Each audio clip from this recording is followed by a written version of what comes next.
Westfield Memorial Hospital provides high-quality health care to residents of Western New York, offering patients the most sophisticated medical advancements while keeping the ease and familiarity of a community hospital. Support for Chautauqua Sunrise has been provided by WRFA 107.9 FM, Jamestown's public radio station, streaming online 24/7 at WRFALP.com. Low power to the people. Meter's Restaurant, a family tradition for over 50 years in downtown Ripley, is a proud supporter of Chautauqua Sunrise. Meter's provides all-day dining, banquet services, and custom catering, specializing in pie. Funding for Chautauqua Sunrise is provided in part by the Chautauqua County Industrial Development Agency, with offices in Jamestown and Dunkirk, helping businesses to prosper throughout Chautauqua County. From supporting people with disabilities to enjoy great lives, to providing health care services that are available to anyone, the Resource Center has been improving our county for more than 60 years. Learn more about how the Resource Center makes a positive difference in people's lives. Is getting vaccinated on your to-do list? We can help you check it off, because we make getting vaccinated easy. You've got this, because we've got you. To learn more, visit yougotthis.usaging.org.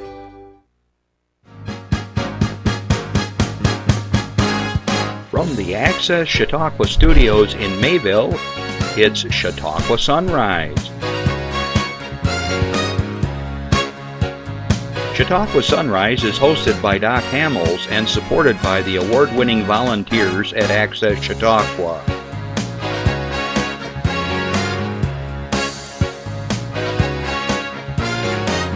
We are here to share local news, colorful interviews, and events of interest to everyone. Chautauqua Sunrise is broadcast live Saturday mornings each week from 9 to 10 a.m. Send events via email or call us live. Check us out on YouTube and Facebook. And now, from the Access Chautauqua Studios, it's Chautauqua Sunrise. Good morning. I'm not sure what that came from. What was that, Justin? Little home video there? Oh. Well, Happy New Year, everybody, 2025. Hope you're all doing well. So, good morning, good afternoon, wherever you are in the world. I know that we have folks over in the Ukraine who are watching us, Natalia and friends, Kenya, down in Africa. James, how are you? Even my cousin Cor Hamels, he watches from the Netherlands from time to time. And over in Belgium, I got some relatives over there. And all across the United States, we have people watching us. So good morning, everyone.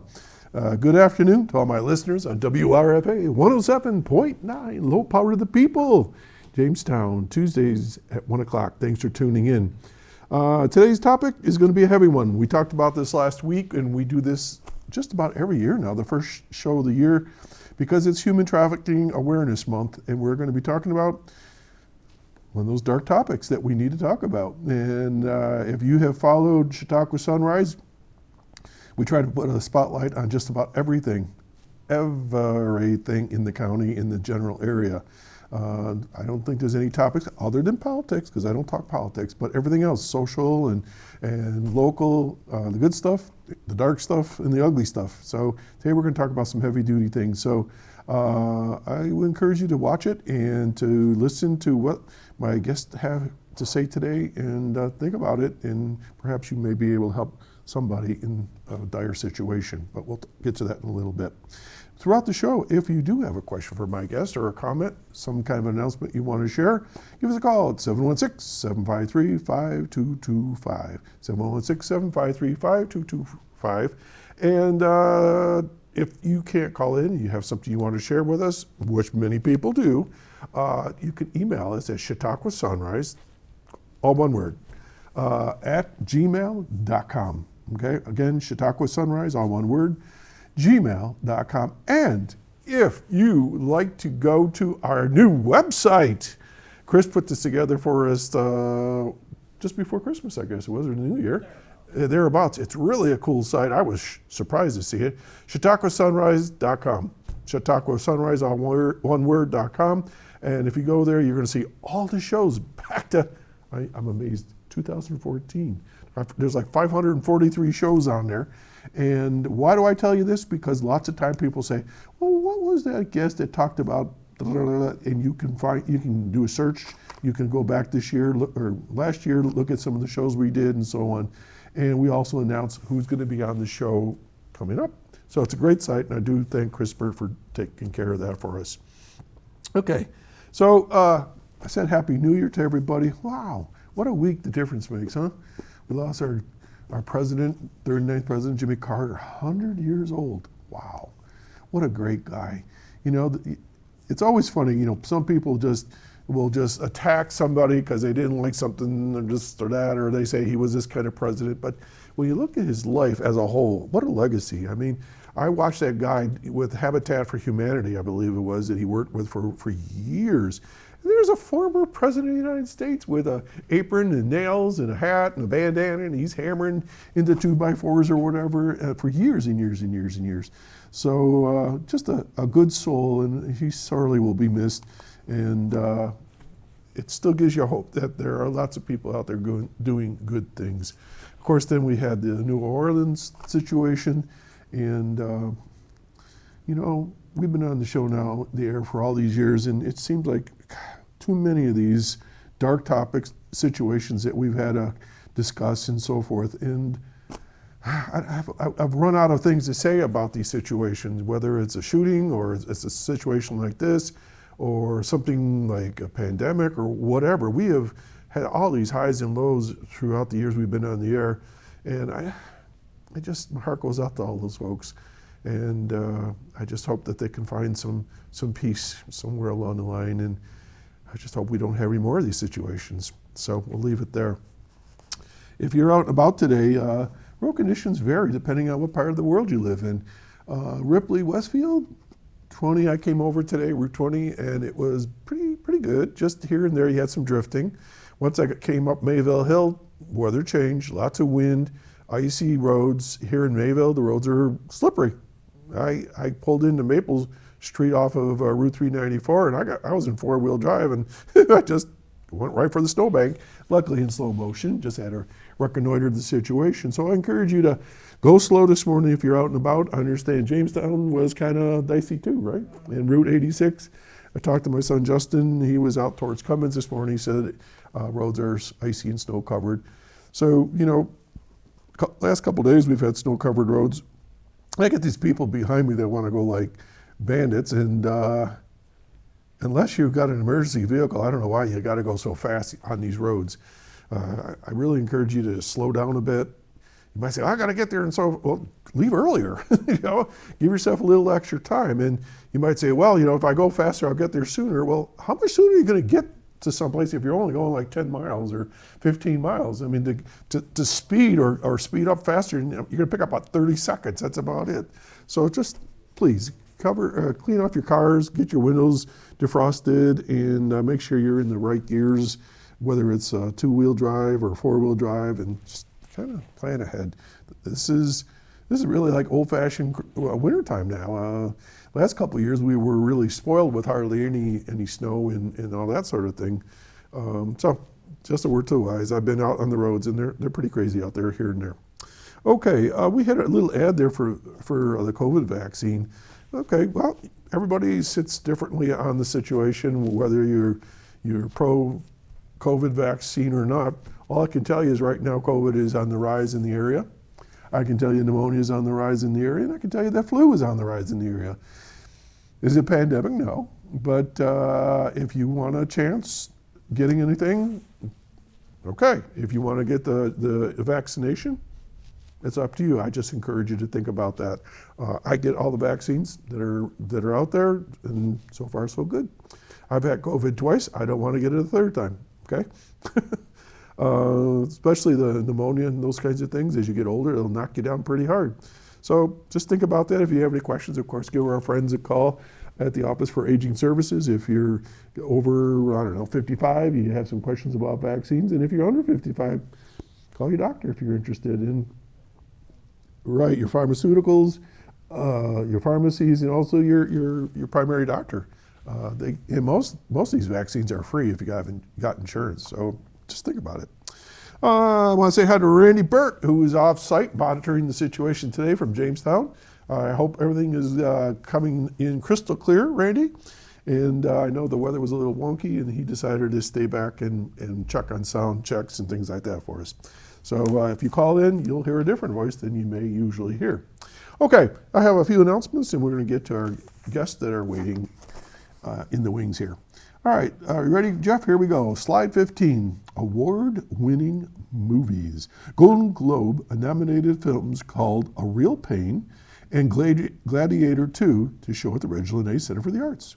Okay, coming up, Real Pain is going to be shown Wednesday, January 8 at 7 p.m. Mismatched cousins David and Benji reunite for a tour through Poland to honor their beloved grandmother. The adventure takes a turn when the odd couple's old tensions resurface against the backdrop of their family history. A Real Pain is rated R and is 90 minutes long. The film is nominated for a Golden Globe Award, including Best Motion Picture, Best Actor, and Best Supporting Actor. So you might want to check that out. Wednesday, January 8 at 7 p.m. Then you got Gladiator 2. Whew. These guys are tough guys. Friday, January 10 at 7 p.m. continues the epic saga of power, intrigue, and vengeance set in ancient Rome. Years after witnessing the death of the revered hero Maximus at the hands of his uncle Lucius, is forced to enter the Colosseum after his home is conquered by the tyrannical emperors who now lead Rome with an iron fist. With rage in his heart and the future of the empire at stake, Lucius must look to his past to find strength and honor to return the glory of Rome to its people. Gladiator 2 is rated R and it's 148 minutes long.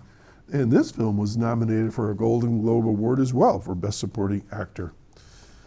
Upcoming movies at the Reg include the following. Tom Hanks and Robin Wright in the historical family drama called, hang on a minute, Fear? Is that what it was? Oh, Here. It's called Here? I don't see it. All right. Well, anyways, they're in a movie. Oh, there it is! It's all slid together. All right. It's called a family drama called Here, like Here It Is. On January 15th, and then Ralph Fiennes and John Lithgow, Isabella Rossellini in the Vatican-set political thriller Conclave. That'll be January 17th. Tickets are $8 and then $10 at the box office, but online that is. Oh man, I'm having trouble reading this.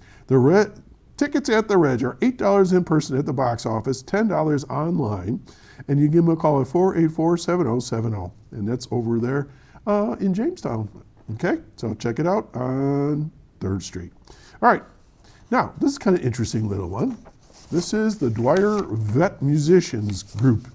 Okay, the Dwyers group are veterans from any other, they're veterans, period, regardless of where they served.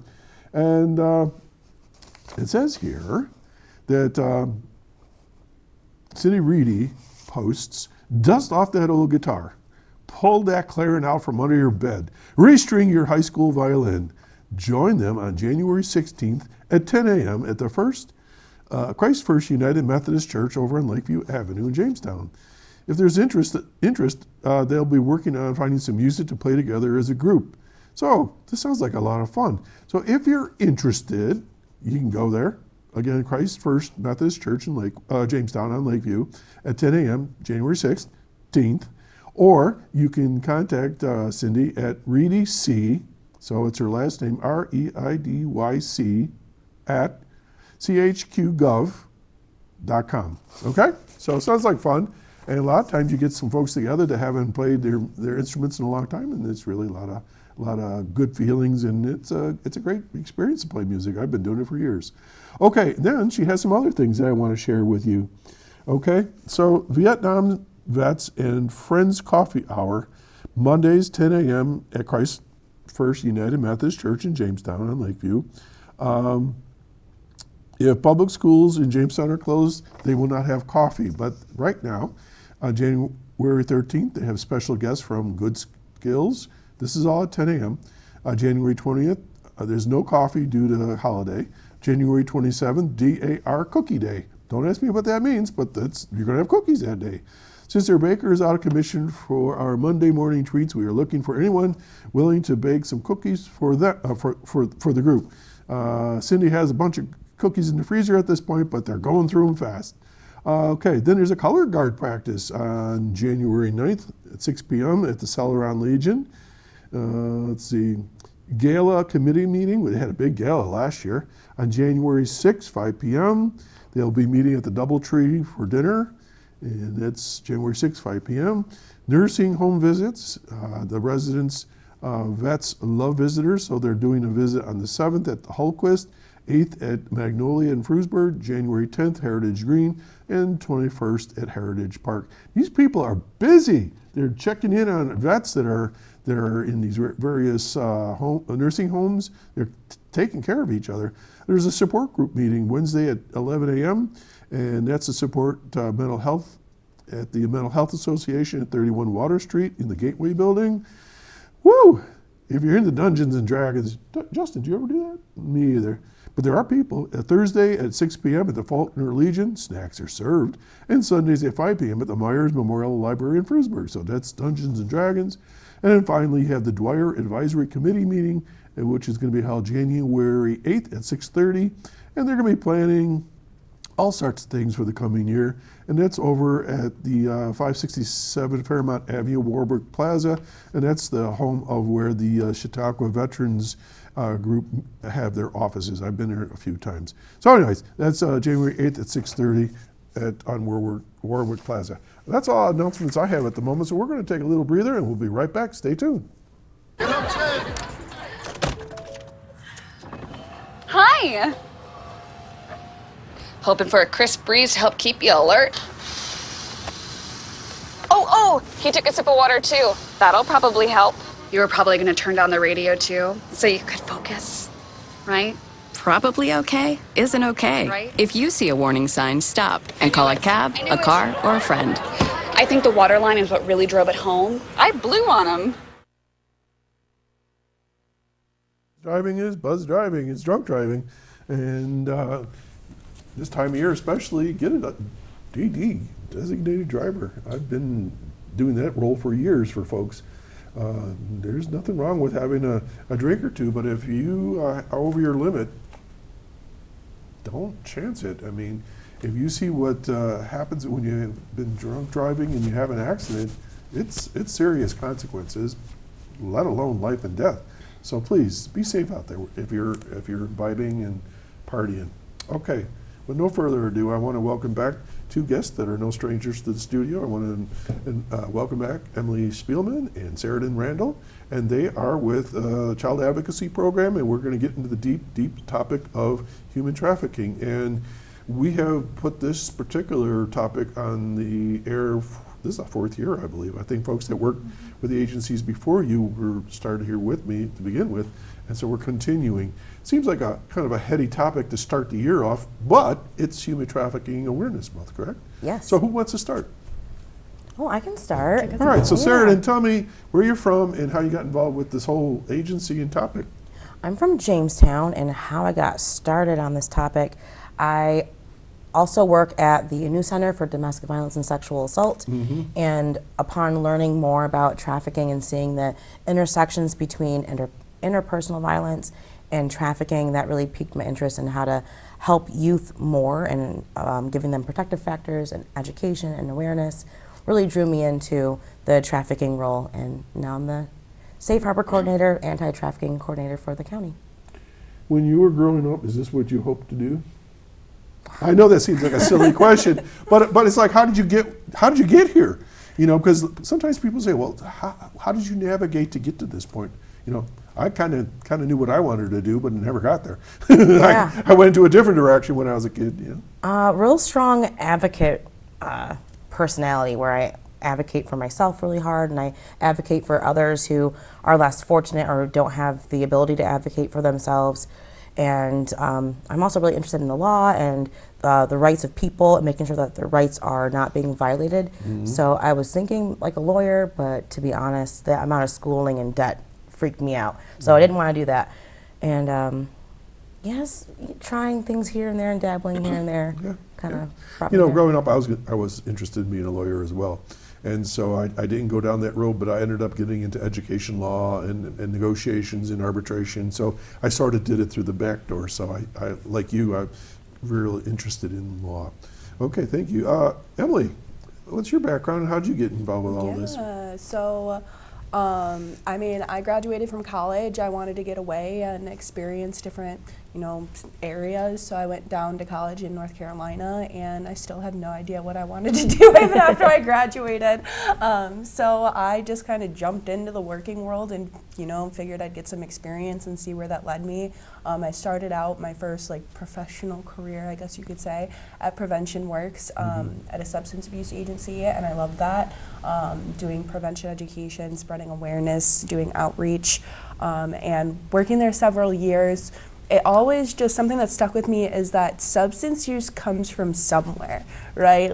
There's a reason, there's a background, there's, all these different factors that contribute to it, and I wanted to dig deeper. And so coming to the child advocacy program, there's a lot of intersections between abuse, trafficking, and substance use, and I wanted to kind of get a little bit deeper into the human services, really, and awareness and outreach. So what did you major in college?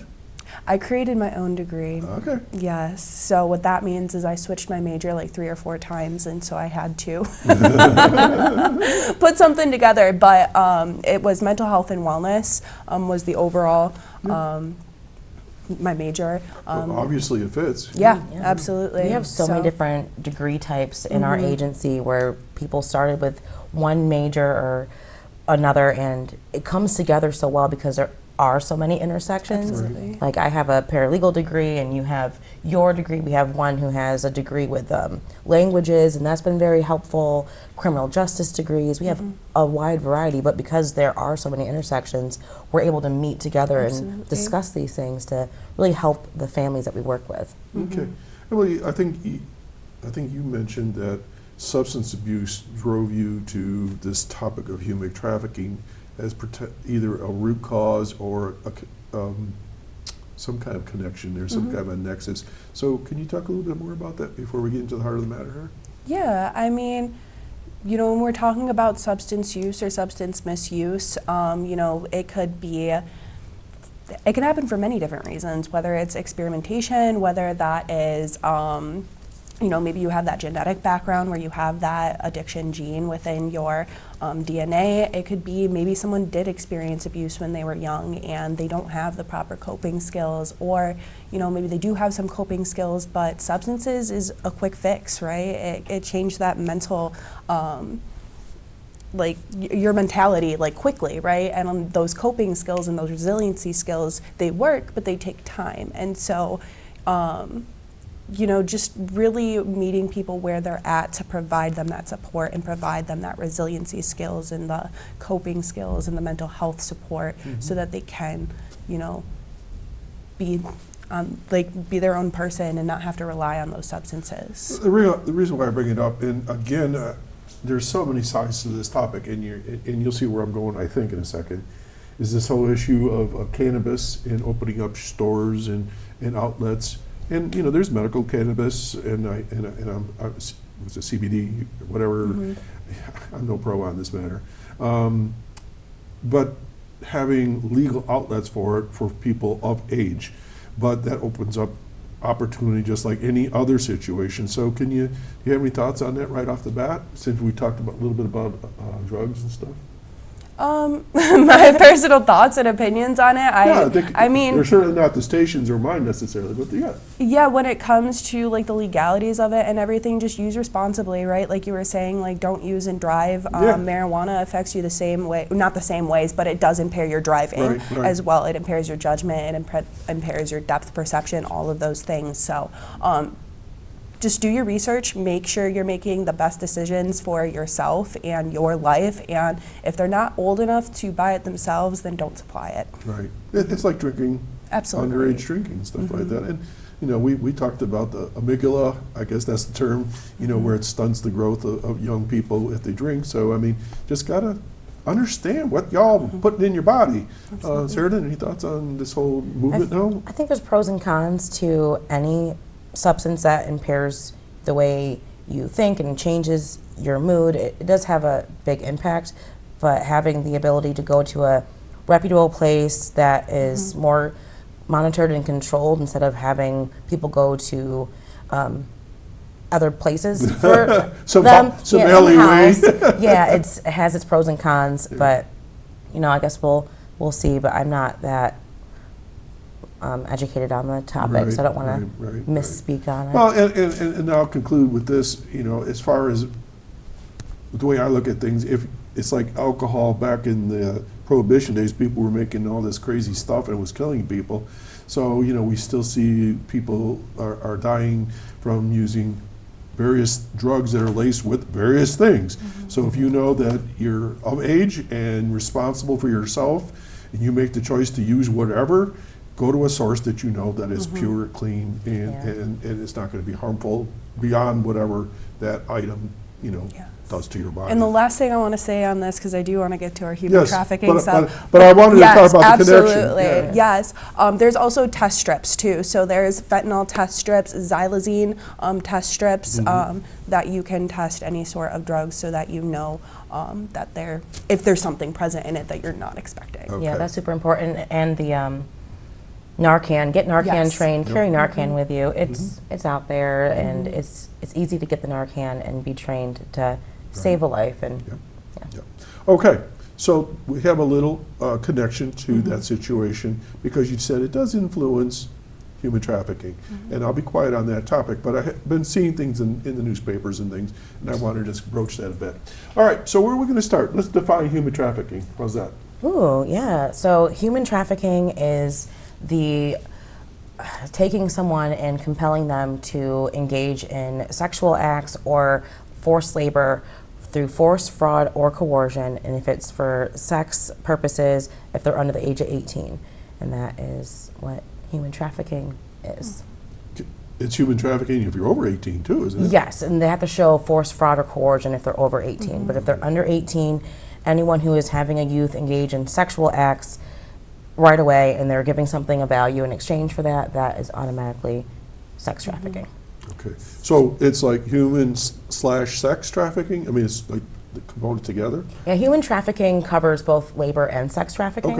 Okay. All right. And, you know, we were talking before the show that there's been some high-profile people in the news, and I'm not going to go through all of them because there's way too many, but it certainly has been brought up in a number of cases. Why? I mean, to me, it's like, I keep sitting on, why do you need to do this? I mean, is there money involved? Is it profitable for the people to get involved with all this? What's I mean, it's like anything else. It's a business of some sort. It has to be, right? The whys as to why a person would engage in something as horrific as doing this to a child is a psychological thing that I'm not trained on, but the profitable portion is if you consider like selling drugs. You can sell a drug so many times and then that product is gone. But if you are selling a human, you can keep reusing them because they're The supply is there. never goes down, right? So that it does have a profit margin. So as long as we have people that are sick in the brain or whatever, or have these bizarre needs, it's like anything else. If there's the appetite, someone's going to fill that. Absolutely. Yeah, and the misconception of that the youth is willing to do this, or the youth is somehow a willing participant, and because their age is under 18, they can't consent to those behaviors. So that misconception automatically is flawed, because if they're under 18, they can't consent to engaging in this act. And what you mean by that, even though they say, okay, let's do it, Yeah. they don't have the right to say that Yeah. legally, even if they're 15, they can say whatever they want to say, but legally they're doing an illegal act. And unfortunately, a lot of times people will say, well, the youth said yes, what's wrong with that? But you have to think about the bigger picture, because the bigger picture is that there is an older adult, most typically, right, and what we see, who is taking advantage, who knows what they are doing, and they are taking advantage intentionally of this person, whose brain is literally not developed and cannot make a true informed decision about what exactly is going on in that situation. I have a question that's forming right now in my mind, is how does this network work? So I'm thinking social media, how does this all work? Various different ways. Oftentimes people think of like a trafficking ring where it's one major person in charge of another one, or maybe multiple individuals, youth and children. That's not always the case, but that is sometimes the case.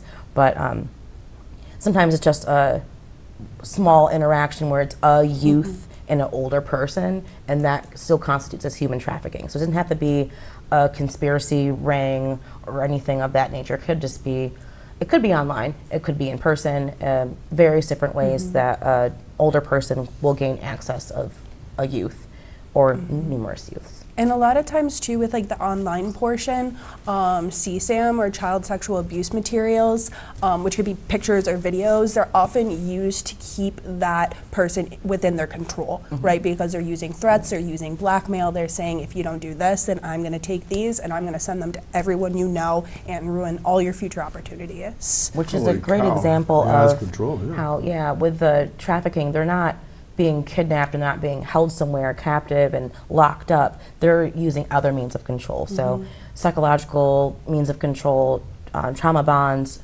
threats, coercion. Grooming. So grooming them. So telling the youth, I have these photos of you, and if you don't continue to do what I want you to do, I'm going to send these photos to your family, to your school. It's going to be embarrassing for you. Really use that shame and guilt against the youth where they don't know what to do, because maybe they willingly, and that's in quotes, willingly sent these photos, but if they're under 18, they cannot send those photos. But maybe they took the photos and they sent them. Now they're like, oh crap, I'm gonna get in trouble. I don't know where to go or who to turn to, and not know that what's happening to them is a crime, and they're not the ones who are responsible. It was the adult who took advantage of them, who is the bad guy. And very often it's not like it just goes 0 to 100, like, oh, they're just sending pictures. It's that grooming process. It's the process where this person is forming that relationship with them. They're intentionally trying to gain their trust with the intention of exploiting them or taking advantage of them. And so oftentimes, like, what we'll see is that it's not just a full-blown picture sent right away. It's maybe that person sends something a little seductive.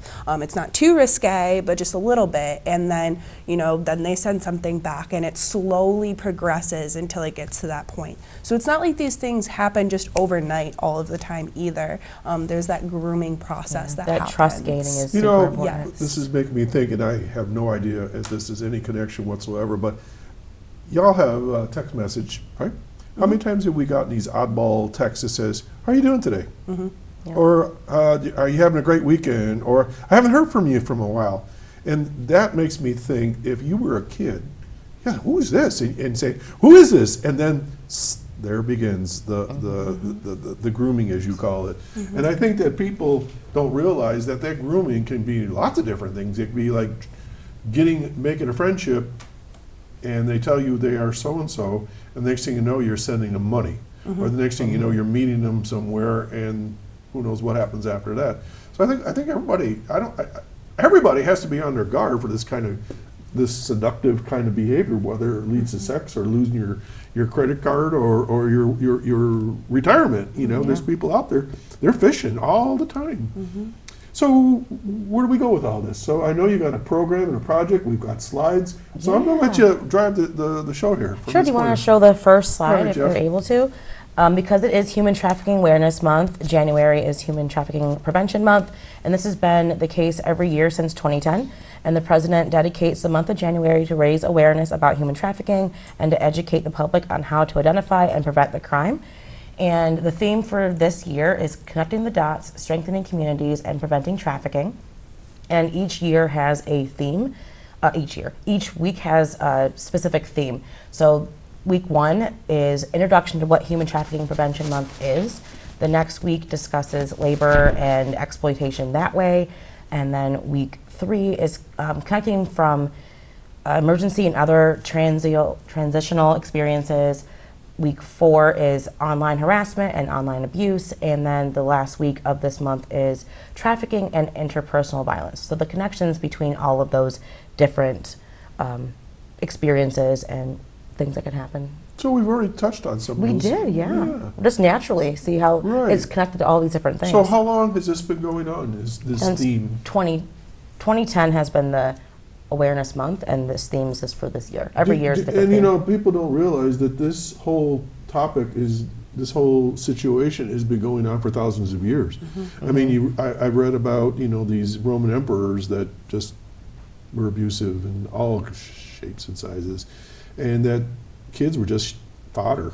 They used them, and threw them over the wall, got rid of them. So I mean, it's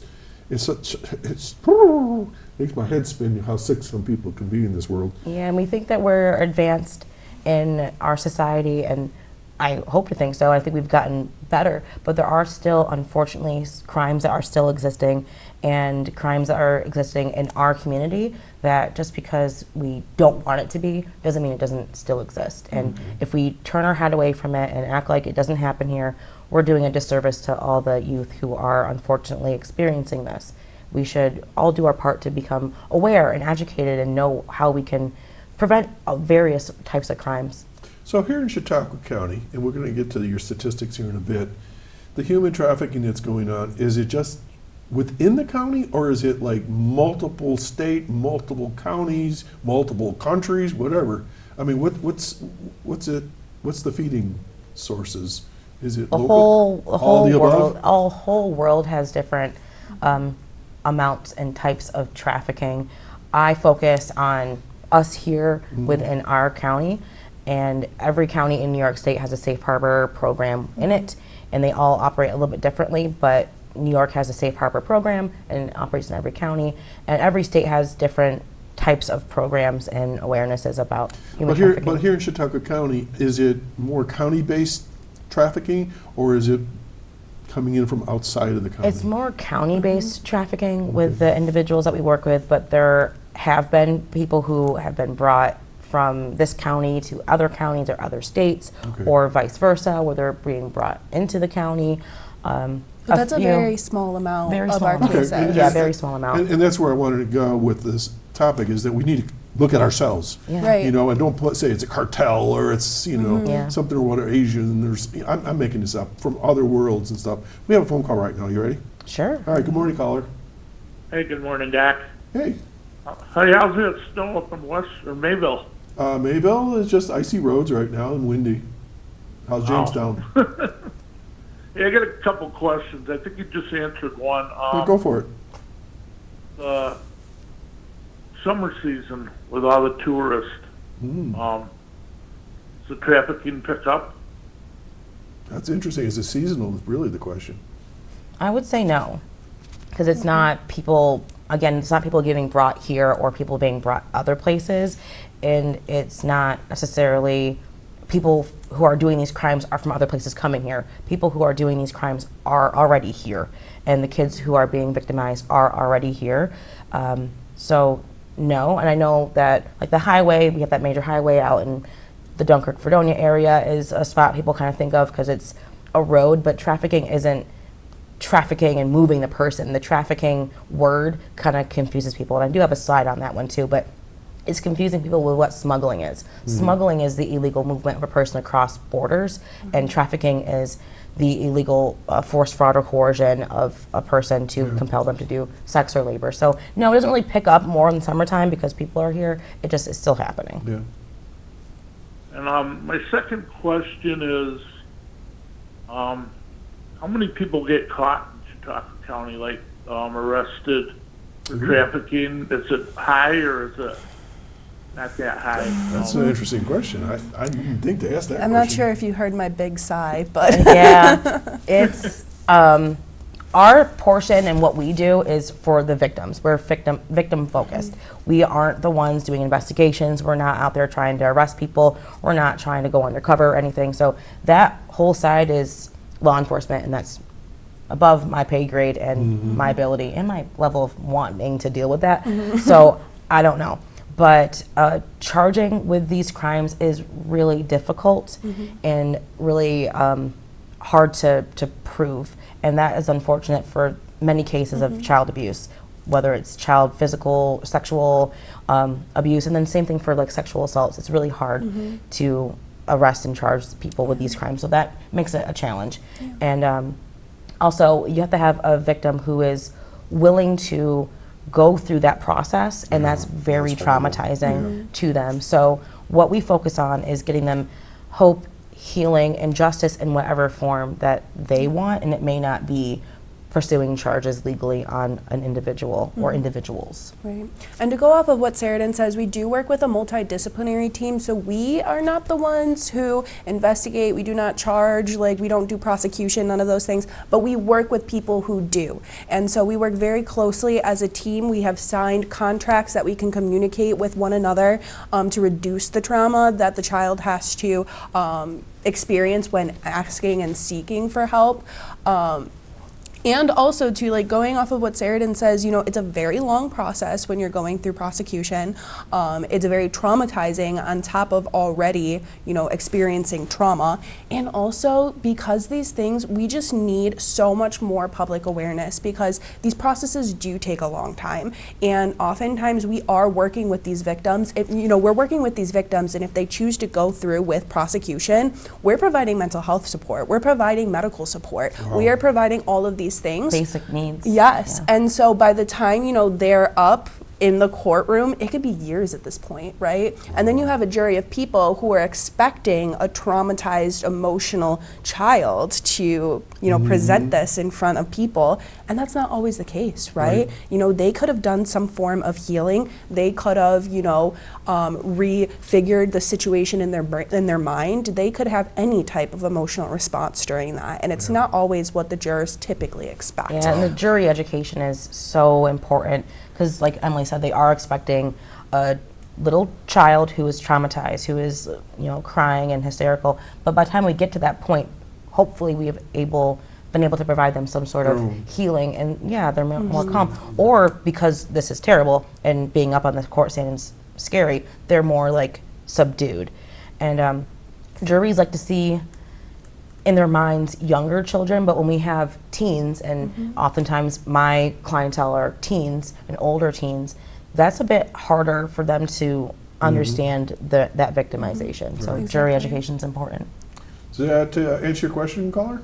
Yeah, that's pretty good. It's just too bad they can't get catch more people. But I know one thing. When I was just traveling, there's a big announcement at the airport about human trafficking. Yep. To report it, so it's sad, but I guess it happens. Right. I'll let you go. Thank you very much. Okay, Randy, you take care. Thanks for calling in. Good questions, by the way. I just want to go off of that too. Yeah, go ahead. We're seeing more and more of the human trafficking like hotline numbers in hotel rooms as well, because you know that's another place where it's isolated. You get your room, right? And there's a big push from the governor's office to have this education and signs in all hotel rooms for raising awareness for the community everywhere you go. So that's been huge, and I love seeing that when I go to a hotel. They're in the rooms, they're behind the front desk. And as you know, you have my total commitment to keep talking about this topic. Thank you. As long as I keep talking and having this show. So we will keep up the good fight. Let's keep going though. You got some more slides? Sure, you yeah. wanna What's go the through? next slide? Want to bring up the next one, Jeff? Okay. So January 11th is Wear Blue Day. Blue symbolizes the solidarity and commitment to fighting human trafficking, and there's various ways the community can get involved in Wear Blue Day. Number one, wearing blue. And Emily and I are wearing blue today because we're talking about Human Trafficking Awareness Month. So wearing blue, having blue lights. If you have any more Christmas lights out that happen to be blue, keep those shining. You can get a light bulb for your front porch if you have one of those. Sharing trusted and reputable trafficking awareness information. And I do have some resources because there's a lot of information online, but it doesn't mean it's the right kind of information. So OCFS, that's the Office of Children Family Services, Office on Trafficking in Persons, ACF, that's the Office of the Administration for Children and Families, DHS, that's Department of Homeland Security, they have a blue campaign. Those websites and those resources have a variety of training, education, social media things, information, all kinds of things on those websites. I would direct people to utilize those instead of going to Facebook and seeing whatever gets posted. There's a lot of misinformation.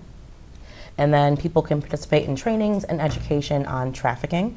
And our information will be available at the end. So if you have any more questions or you want to get trained or you want us to come to your organization or your group or whatever you have, we are more than happy to come and talk. Emily and I enjoy talking, right? As yes, as you may see. Do you find in the general public it's not my problem? That mentality, it's like, well, you know, I don't want to get involved. You know, it could be just my imagination. Yeah, people tend to go like, I wasn't really sure what that was, so I just like, I'll leave it be, or I wasn't sure what to do. And we all have a responsibility for living with one another. We live with one another. We have to deal with the repercussions of what happens. So if we get trained and we're aware, the least we can do is make a simple phone call. Just call and be like, I saw something weird. Well, let's and get I'm that not phone sure." number out right now and then again later. So Yeah. who would they call? The Child Advocacy phone number is 716-338-9844. All right, one more time, because you're supposed to repeat this at least 3 times for the show. Perfect. 716, go ahead. 716-338-9844. 044, see, I even wrote it down, huh? So who, if they call this number, who do they get? What is it? Well, any one of us can answer the phone because 24/7 or? No, during business hours. But if you Business do call after business hours or on a holiday, if we're closed, you can leave a voicemail and one of us will get it. And Okay, direct it. do you have to leave your name? It'd be helpful. Okay. Yeah, so we So can in connect other words, with you gotta make the connection. You gotta step up, say, you know, I'm so-and-so, and I think something's going on here, and I need, this kid might need some help. Yeah. So and then if what you- happens? If you have a concern for an individual child and it's imminent danger, call 911. If, like, don't bother calling us. If it's immediate, you call 911.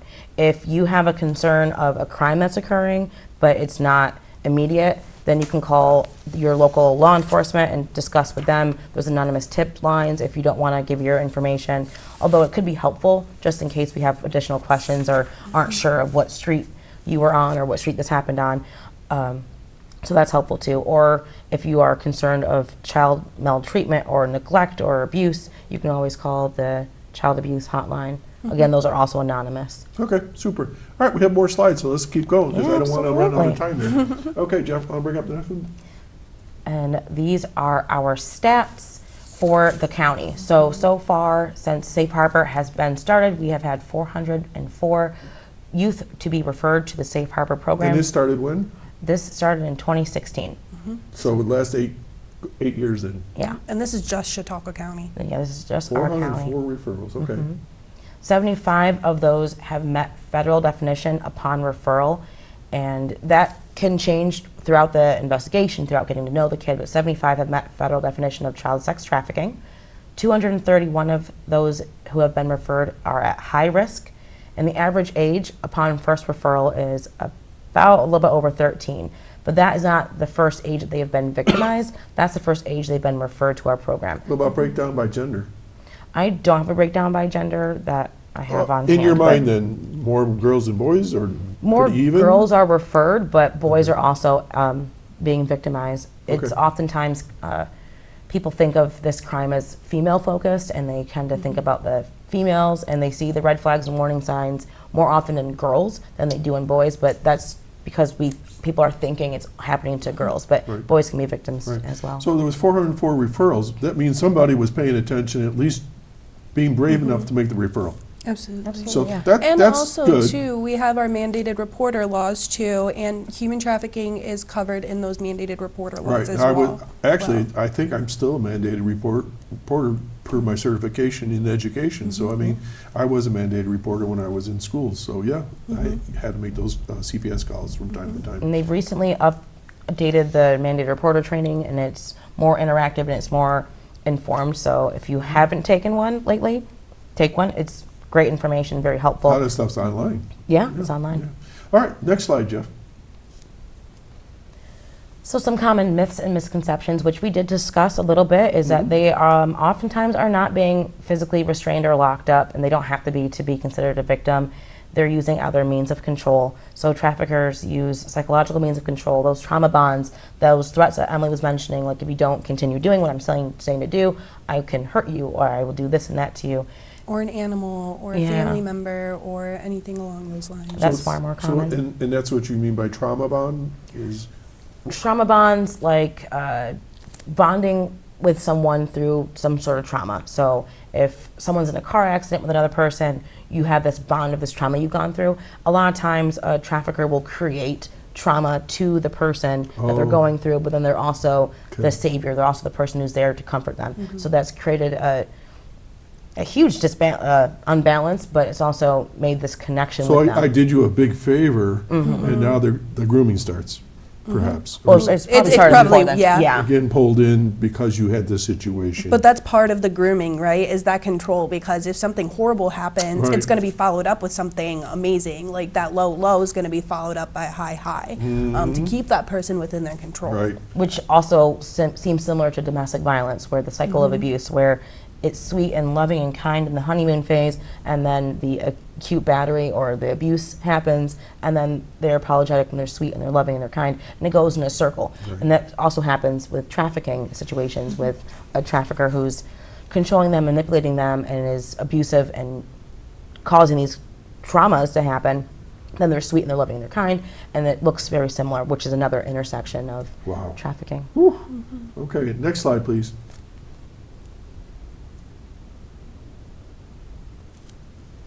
Jeff, you want to get the next slide then? Too many buttons, huh? Yeah. Thanks, Jeff. Okay, here we go. Thank you. We mentioned this one as well. Human smuggling and trafficking are two different things, and people often misunderstand trafficking as smuggling. Human smuggling is the illegal movement of a person across a border, whereas trafficking is the illegal exploitation of a person through force, fraud, or coercion, or if the person who is being forced to do a sexual act is under the age of 18. It almost screams at me that you should use a different term than trafficking. I know, I didn't make up the word else. I would have You put know, something I always, different. whenever I hear of human trafficking, I think of somebody grabbing a kid from Chautauqua County and taking him to Right. Florida, you know, or California. I don't mean to pick on Florida. You know, somewhere else. Somewhere Right. else, You know, or The trafficking related to vehicles Yeah, is because what you think really traffic creates that. sitting in your car, going Yeah, somewhere, yeah. moving, but that trafficking word is about the thing that's being Right. traded. Yeah, so that item. It doesn't have to be money. It can be anything of value. It can be food, water, shelter, winter boots, Little gifts. jackets, gifts. A new phone. Yeah, Oh. in-game purchases. Sneakers. Yeah, so like people are youth who are being enticed by an adult for new skins on Fortnite or game money or gift cards, a sandwich if they don't have food. So it could be anything that has a value. It doesn't have to be cash. So And that's what's being if I'm trafficked. an adult watching over some youth or whatever, and I say, well, where'd you get that from? Well, just from a friend. Bling, a red light should go on or a flag should go up, you know, saying, well, that's an awful expensive pair of sneakers. Tell me more, you know, that type of thing, you know. Or does your parents know this? Because a lot of times the kids hide that stuff, right? Yeah. Absolutely. Do we have more slides or are we good? I think we might have two more. Okay, there we go. These are some vulnerabilities and risk factors. I don't think we have the time to go over all of them, but if anyone wants more information on trafficking and education on this, please give us a call. I would love to do a training and all that. Let's just go right down to risk factors. Go right okay? ahead. No, I can't read them all. You go ahead. Sure. You can just cite them for the folks that are listening, especially on the radio. So there's a lot of vulnerabilities that is a way for a trafficker to gain access to a youth or get them to have this relationship, but then there's additional risk factors. So having a history of sexual or physical abuse, having a history of interacting with the foster care system or the juvenile justice system, youth who are unhoused or youth who have run away, youth who are undocumented or unaccompanied, youth with developmental or intellectual disabilities, and youth who identify as LGBTQ. So in our county, are all these risk factors prevalent? Yes, we have kids, like with the child advocacy program, we work with kids who have been sexually or physically abused, and that's an additional risk factor for many different things. Foster care system, juvenile justice system, there's a huge need for more foster care families. So if anyone has any want to do that, please get a hold of that agency. I don't know their number or anything, but Yeah. that's one of the things. Yeah, all those risk factors are here for many different types of youth. Okay, and one more slide. I think so. Okay, there it is. Is that it? Oh, Yeah, it that's an important is. one. There we go. Emily, do you Okay. have anything you want to add? I feel like I talked for quite a Well, bit. for those other that are listening on the radio, Emily, why don't you read off that information? Yeah, so if you want to get connected with any of us to, further your education or get support from any of our staff, you can reach out to Saraden. Her email is Randall, RANDALLS, @capjustice.org. Or you can reach out to me. My email is Spielman, SPIELMANE, @capjustice.org. Or you can always give us a call, let us know a little bit about what's going on, and we can provide support and guidance. Our phone number is 716-338-9844. Okay. So, and I think that ends the slides at this point, right? It does, and that's some of the ways the community can get involved. There's other things that the community can do, having protective factors, being a healthy, supportive adult, not being abusive or weird to kids, assisting and fostering positive self-esteem, giving kids consent and refusal skills, online safety education, knowing that as an adult, and also giving youth that information of how to be safe online, having awareness of trafficking. Things like having this show and viewers listening and watching is one step a person can take. Share the show. Yeah, share it. Having youth have basic needs met. Most of the country is struggling financially. It's a challenge right now. Groceries are expensive. So having basic needs being met. Not all children have a warm meal or a place to sleep. So that's important. Emily, if someone was concerned about a child, what would be some of the telltale signs that that child may be in the state of human trafficking? I mean, what would they look for? I would say if you see a change in behavior, so your kids, you know their kids that you work with, they have their baseline behavior. If they are just something is off, they're not acting like them normal selves, that would be a red flag to me. Like you said, if they had something that they couldn't explain or their story doesn't make sense, if they're frequently running away, if they are frequently skipping school or missing school, or honestly sometimes vice versa, right? If they're consistently going to school and they get very upset when school's not going on, that could be an indicator that something might be going on at home or And with school's other safe. people. Yeah. Bruising? Yeah. There's physical signs Loss as of well. weight, dark, just physical looks sometimes, right? Right. Yeah. Yeah. Yeah. So not just behavior, but just a sudden change in that person. The other thing I used to be concerned about when I was in education were the younger kids were hanging out with older kids or young adults, and that's not always the case, obviously, but still to check it out, who are you hanging with these days? Right. Yeah. Absolutely. Why aren't you with your old friends down at the ballpark? Yeah, and even just looking out for our community, like Saraden said, groceries are expensive. If you have, your neighbor is, has a family and stuff, making that relationship with them, saying hi to them, knocking on their door, maybe, giving a meal to them every now and again if like you a know kind wellness of what's check going type on. thing. Yeah, Yeah. absolutely. All right, looking well, out we're for down each to a other. minute, so I'm going to let you, Saraden, take the first half, and then Emily, you get to wrap it up. How's that? So go for it. Perfect. Thank you so much for having us back again. It's always a have to pleasure thank to me. be on Absolutely. your show We'll do it again and to again talk and about again. this topic that is Hopefully, kind of we never have to challenging. talk about it, but Yeah. we That's will. the goal. Our That is the goal goal. is to not have jobs anymore, I right? used to- Yes. I To always felt eliminate that way when I abuse. was in education, I didn't. But we go on. So, anything else you want to share? No. Okay, that's Emily. All right. Yeah, thank you. I just want to say exactly that everything Saraden said, but I just am very grateful for this platform and being able to share this awareness and look out for one another, be a good human, and Okay, Jeff, let's pop up that last slide again, just for those who are watching, in case they need it. A lot of times people can do screenshots, or they can go back and look at it later on. Again, the phone number is 716-338-9844. Leave a message, and as you said, if kids are in imminent, like right now, danger, Call 911. 911. Don't hesitate. And if you're wrong, oh well, you must have had a good reason. Yeah. Okay? You're not going to get in trouble for a false claim or anything like that. Let's protect our youth and our kids and each other, okay? And ladies, keep up the good work, and hopefully, like you said, you'll have to get a new job doing something even more, something fun. But thank you for being there for kids in our youth. So thank you. All right.